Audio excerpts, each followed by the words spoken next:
convocado, abogado, escritor, autor del libro Al Gran Pueblo Argentino Salud y Adicciones, un camino de salida. Es lo que vino aquí a contar su experiencia, porque digo, más allá de la cuestión legal vinculada a su profesión, también tiene su historia de vida que él pone en consideración para hablar de una problemática tan seria.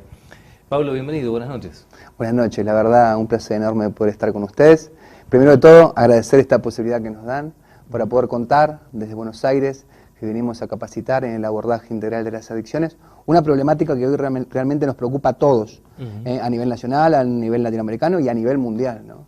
Porque si hay una real pandemia, realmente creo que las adicciones se llevan el primer premio. Contanos un poco, ¿por qué este camino? ¿Cómo empezaste a recorrer este camino? Primero de todo quiero agradecer a Roxana Porcel, de que vos hablabas justamente del Consejo Educativo, que nos dio esta posibilidad, y también a las personas que nos brindaron también la posibilidad de poder brindar y capacitar a estos grupos CRAIA, ¿no? Justamente que son de Río Negro, que se encargan de forma correcta en la escucha, la contención de las personas y los familiares que atraviesan el proceso de las adicciones. ¿Por qué me toca hoy estar en esta mesa? No solamente como abogado, no solamente como operador en adicciones, no solamente como escritor, que tuve la posibilidad en el año 2018 de ser convocado por el Papa Francisco para presentar este libro Adicciones, un camino con salida, sino también como persona que atravesó el infierno en carne propia. Y realmente poder tener la empatía de esa persona que atravesó el infierno, se ha quemado algunos pelos que otros, pero gracias a Dios pudo transformar lo peor que le pasó en lo mejor que le pasó en la vida.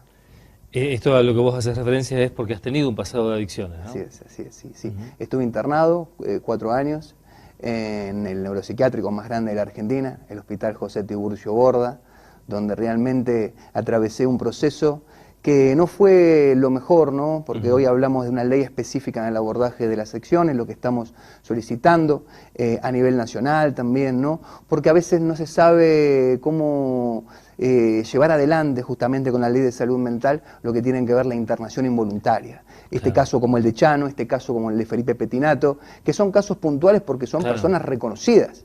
Pero son situaciones que están viviendo miles y miles de familias, no solamente en Buenos Aires, no solamente en Río Negro, sino en todo el país. Sí, hay jurisdicciones, como el caso de la provincia de Río Negro, donde rige la ley de desmanicomialización desde hace mucho tiempo, y en consecuencia a veces se genera esta convivencia que en general se da en términos muy positivos, Sin duda. pero que cuando algo sale mal en ese vínculo, a veces no del todo armónico, Sin duda. La situación se complica y mucho, ¿no? Ahora, el punto es, estas son afecciones de carácter mental, si se quiere, y vos entendés que las adicciones ingresan en ese territorio también. Sí, claramente. El artículo 4 de la Ley de Salud Mental Nacional dictamina justamente y reza que las adicciones son parte integrante de la Ley de Salud Mental. Y es una realidad, pero de forma específica. A mí me pasó, en mi caso particular, que fui internado en el año 2004, por adicciones, que realmente mezclaban todas las patologías. Yo por adicciones dormía enfrente de una persona, como le dice en mi primer libro, que había matado al padre y a la madre. Convivía con una persona que tenía esquizofrenia y que todos los días pasaba al lado mío y me decía, el diablo me dijo que me mate. El diablo quiere que mate a otra persona. Imagínate, ¿no?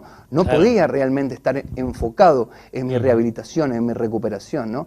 Y sin más ir allá de situaciones que deterioraban y menoscababan todo derecho humano existente, ¿no? Hacia mi persona. En varias ocasiones quisieron terminar con mi vida. En varias ocasiones hubo violencias, agravios, de todo tipo, ¿eh? Si estoy vivo hoy acá y con mi propósito adelante de poder llevar este mensaje, es porque realmente creo que hay un Dios, y creo que hay un Dios que realmente me hizo encontrar en la vida mi propósito, que es lo que hoy me mueve. Claro. Qué fuerte esto que contás, porque digo, si vos eras presa de adicciones, también era porque estabas transitando una vulnerabilidad emocional muy fuerte. Sin duda. En ese contexto no se corrige ninguna vulnerabilidad emocional. Para nada, sin duda.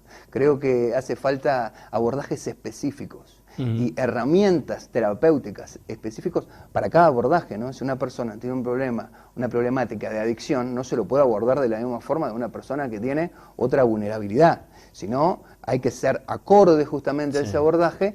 Por ejemplo, hay que trabajar las emociones, porque no se sana no se rehabilita una persona solamente estando 1 año, 2 años dentro de un tratamiento, sea una comunidad, sea un ambulatorio, donde sea. No, se rehabilita justamente poniendo en práctica estas herramientas terapéuticas que trabajan lo emocional, que trabajan lo personal, que trabajan el fortalecimiento espiritual. Y cuando hablo de espiritual no hablo de religión. Hablo, por ejemplo, una cualidad que es tan importante como la humildad, como el perdón, porque saben bien las personas que atraviesan las adicciones, los que han atravesado, que lo que menos tiene un adicto es humildad. Los que hemos atravesado esa adicción pensábamos en un momento que éramos el ombligo del mundo. Hemos mentido, hemos manipulado. ¿Para qué? Para conseguir el consumo, que era lo único que nos movía, ¿no? Por eso es tan importante luego poder encontrar un nuevo proyecto de vida, ¿no? Una nueva motivación.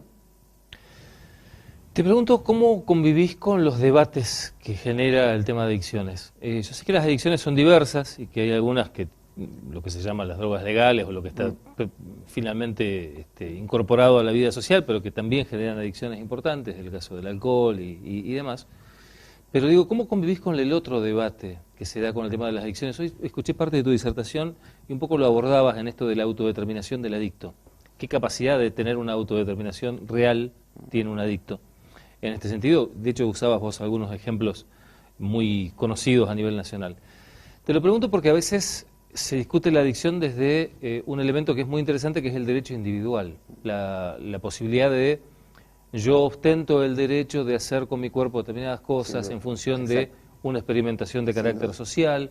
Esto generalmente viene desde sectores que pueden permitirse quizás esa posibilidad. Y ahí viene la contraargumentación, donde dicen, pero estamos tratando las adicciones en términos sociales. Bueno, en parte también se tiene que tratar esto en términos sociales, porque evidentemente no todos tienen la misma posibilidad de respuesta económica y social y médica para resolver un tema de adicciones. Pero cuando vos te encontrás que estás hablando de esto, con gente que te está hablando de su libertad de experimentar, ¿cómo debatís ahí? Yo lo que sí les puedo decir que dentro de los consumos de una persona existen 3 etapas muy marcadas. Y esto lo brindamos siempre en las capacitaciones. Yo soy director de Reeducativa 21, que es una plataforma virtual que se encarga justamente de esto, ¿no? De capacitar. Porque creo que muchas personas pueden perecer o pueden tener problemas muy serios por falta de conocimiento. Entonces lo que marcamos acá son 3 etapas justamente, que una es el uso, ¿no? Que el famoso uso recreativo, que vemos a veces a los youtubers, que vemos a veces a nivel social, no, sí, fuma marihuana que no pasa nada, sí, toma alcohol que no pasa nada.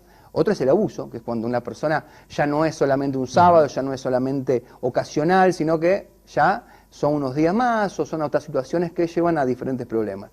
Y otra es la tercera etapa, que acá quiero hacer un hincapié, que tiene que ver con la adicción, que tiene que ver con la dependencia. En etapas anteriores podemos hablar de voluntad de la persona. En la etapa de la adicción ya no existe una voluntad.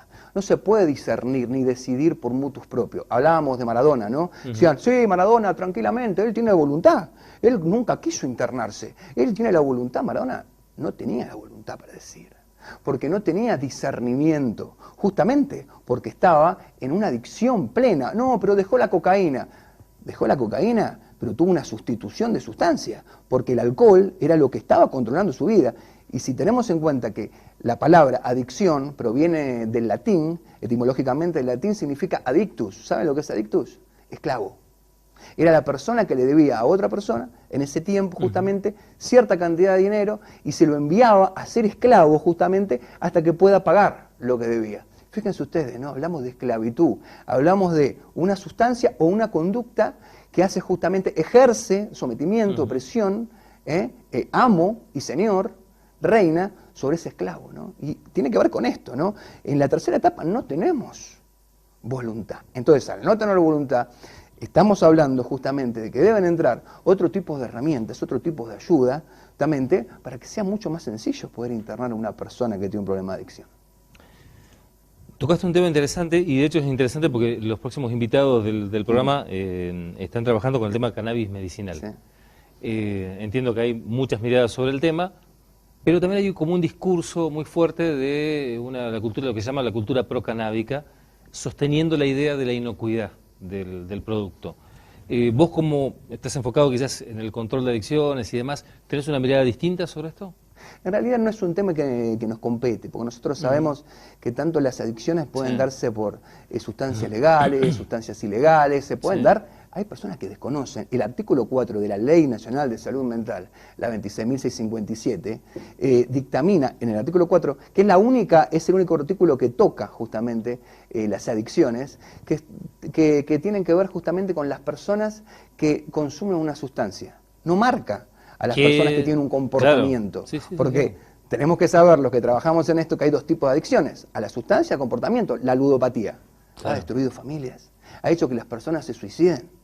La adicción al sexo, la adicción a la pornografía, la adicción, ¿saben a qué, chicos?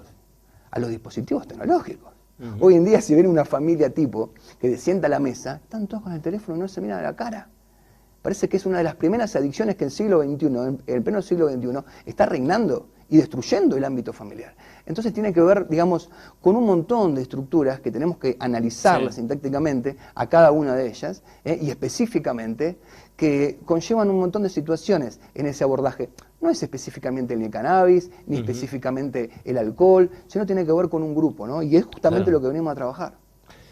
Entonces estamos hablando de un comportamiento. Claro, sí, exactamente. No de un producto. Sí, o sea, el producto o la razón es, en todo caso, es el canal en donde se expresa esa conducta emocional. De una sustancia que puede provocar la adicción, pero también podemos hablar de un comportamiento.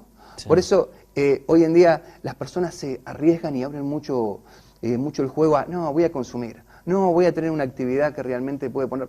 Y a veces no hace falta poner en riesgo nuestra salud, no hace falta poner en riesgo la salud del otro, porque no nos olvidemos que no solamente afecta al sujeto la adicción, sino afecta ¿a qué? A todos los vínculos. Yo cuando atravesé el infierno de las adicciones, la primera persona que sufrió, la primera persona que lo dio todo, que fue una leona, fue mi madre, fue mi vieja, que sufrió, que me decía mi madre que cuando la llamaban a las 5 de la mañana, ella pensaban que la llamaban de la morgue, porque tenía que ir a ver al cuerpo de su hijo. La otra persona más que sufrió fue mi hermana. Otra persona más fue mi padre, todos los vínculos. Y es mentira que una persona dice, déjame mamá, que yo me drogo solo y me destruyo solo. No, afecta a toda la familia y afecta a la sociedad. También cada uno de los comportamientos que tienen las personas que atraviesan ese padecimiento. Lo último te pregunto, ¿cómo convivís con la romantización de la adicción? Esto que es tan cultural últimamente. Sí, yo creo que es algo que lamentablemente la sociedad lo trae hace muchos años. Fíjate el tema del alcohol, ¿no? ¿Qué significado tiene el alcohol? Algo positivo, festejo. Ves el 24 de diciembre, ¿no? Y en vez de acordarse que es el nacimiento de Jesús, ¿de qué se acuerdan? Vamos a vaciar los supermercados, vamos a buscar alcohol, whisky, cerveza. Yo me acuerdo, hoy lo contaba en la capacitación, que mi abuela, que mi bisabuela, perdón, yo tenía 5 años de edad y ella me daba un licorcito. ¿Y sabes lo que me decía mi bisabuela? Y lo hacía de bondad, porque ella creía culturalmente que eso estiraba la vida. Te va a estirar la vida, me decía. Es para tu salud. Fijémonos la mirada que hoy tenemos del alcohol, el quitapenas. ¿Te peleaste con tu pareja? Consumí.